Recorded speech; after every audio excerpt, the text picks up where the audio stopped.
Okay, so a lot of people ask, especially my pregnant clients, why not use a belly table with cutouts? And the answer is there are two reasons. Number one, not every table is one size fit all. Even someone the same height as myself might have a shorter or longer torso. Somebody the same height as myself may have different size breasts. So the tables are not one size fit all, even if they're adjustable.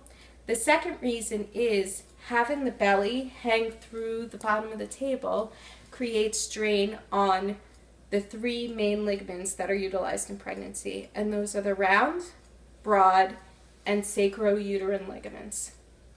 In fact, in many cultures with traditional clothing, excess fabric is included in the clothing to support the bottom of the uterus and to support the breasts.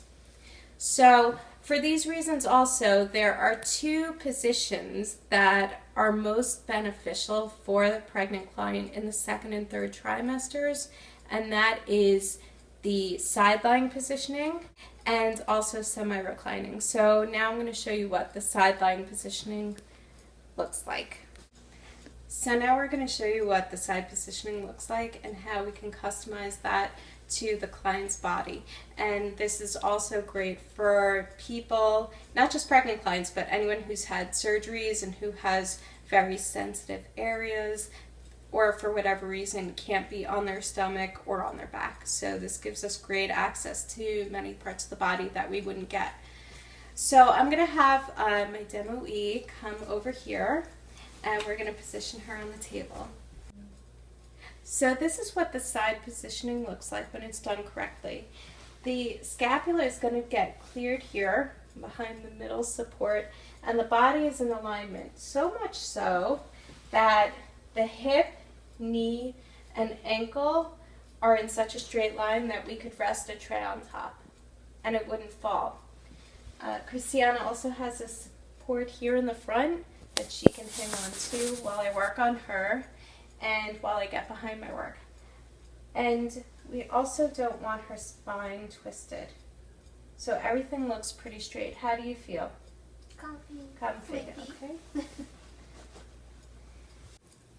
So now we're doing occiput traction. So I have my hands on either side of Christiana's occiput, and what I'm going to do is just create space.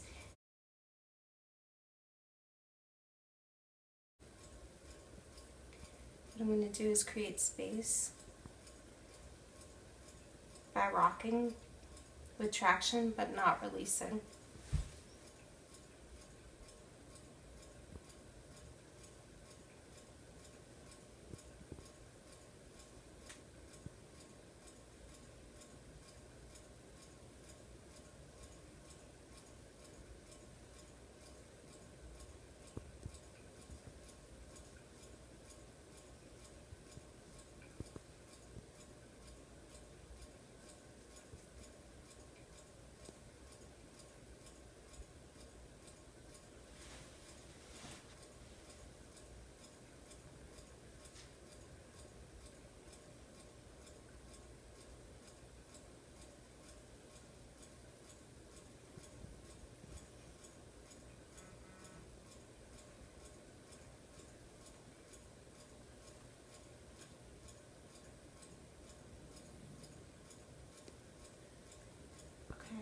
Now we're going to do transverse cervical rocking, and what the intention is to create space in between the transverse processes of the cervical spine.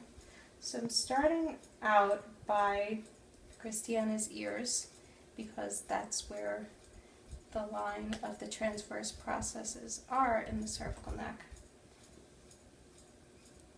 And I'm alternatingly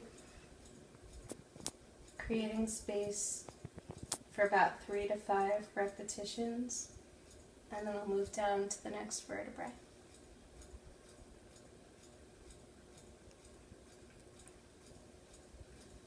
What this will do is activate the parasympathetic nervous system, which is also known as rest and digest.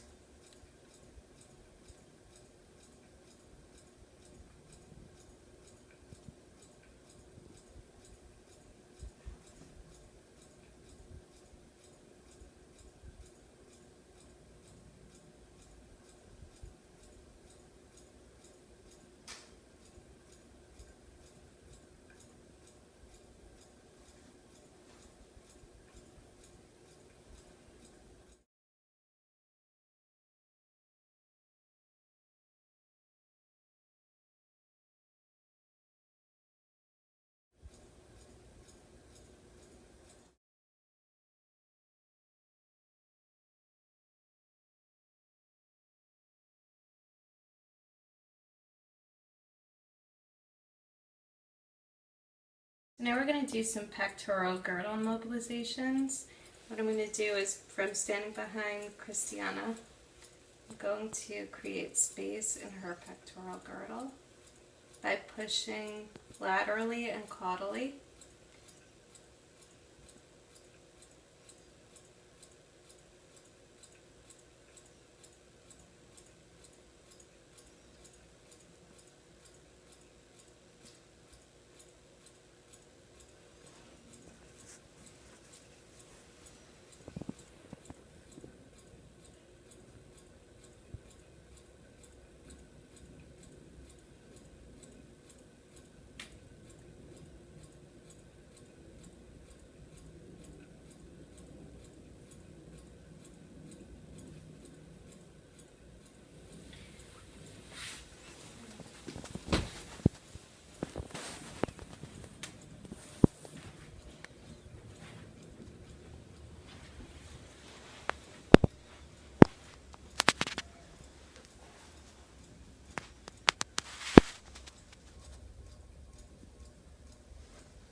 So we're going to do some deep sculpting of the pec major.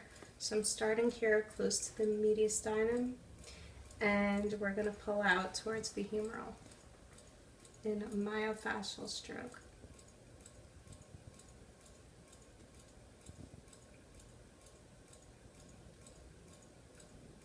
Is that okay?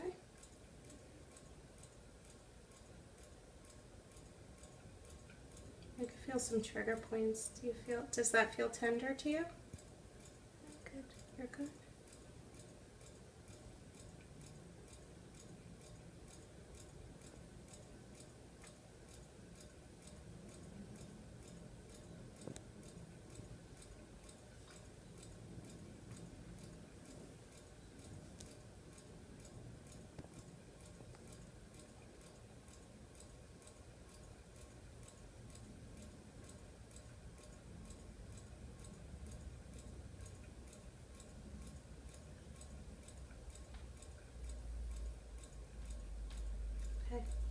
So we're going to do rebalancing the quadratus lumborum right now. So what I'm going to do is flex Christiana's top foot, and I'm going to instruct Christiana, I want you to press the heel of your foot into the palm of my hand, the heel. Okay. Did you feel that shift in your hip? It's a small shift. Do you want to do it again? Okay. Okay. Press. And did you feel that shift in your hip? Mm-hmm. Okay, what I want you to do now is we're going to recreate that small movement, and we're going to do that by placing your arm over your head for a stretch. And we're going to have you kick out your heel in the same way again. Okay. So go ahead and do that. Okay. And now I'm going to go ahead and stretch you while you do that.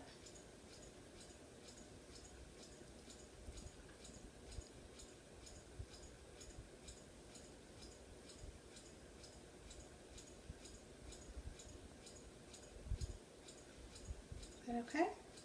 Mm-hmm. keep continuing to push out with your heel.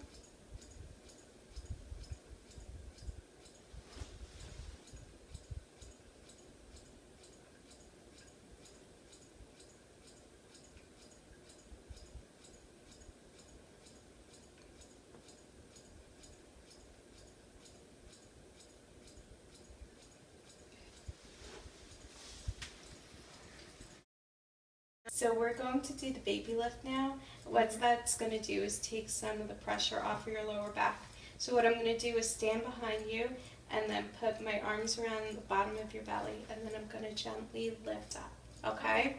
Alright, so I want to have you stand in front of me. And where your hands are at now, that's where I'm going to put my hands. Okay. The bottom of your belly. Okay? And we're just going to lift. Does that feel okay? Okay. Okay. Okay. All right. And now we're going to do a breathing re-education.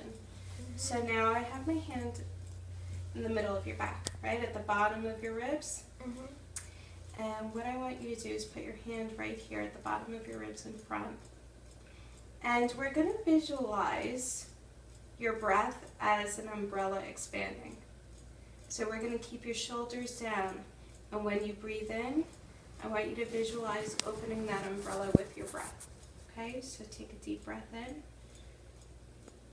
Good, and now let it close. Okay, try one more time, but visualize a balloon blowing up. Very good.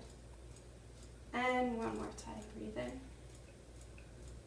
Without having your chest lift, that's really good, but we want to do it with your belly pushing out. And good. Do you feel like your breathing was able to get a little bit deeper? Yep. Good, excellent. Okay. Now I want you to stand to the side, and we're going to check your posture, okay? So the first thing is your head posture. Just turn towards me a little bit. Okay, so now we have your occipital posture, and I want you to visualize a string coming up from the top of your head. And we're going to lift. That's very good. Good. See how you're standing taller now? I know. Good, that's excellent. Okay, now there's one more thing that we want to do. And turn to the side here. So I want you to visualize a tail that comes from the end of your spine, okay? And I want you to visualize this tail being pulled through your legs and up over your head with your hands. So when you do that, we're going to create a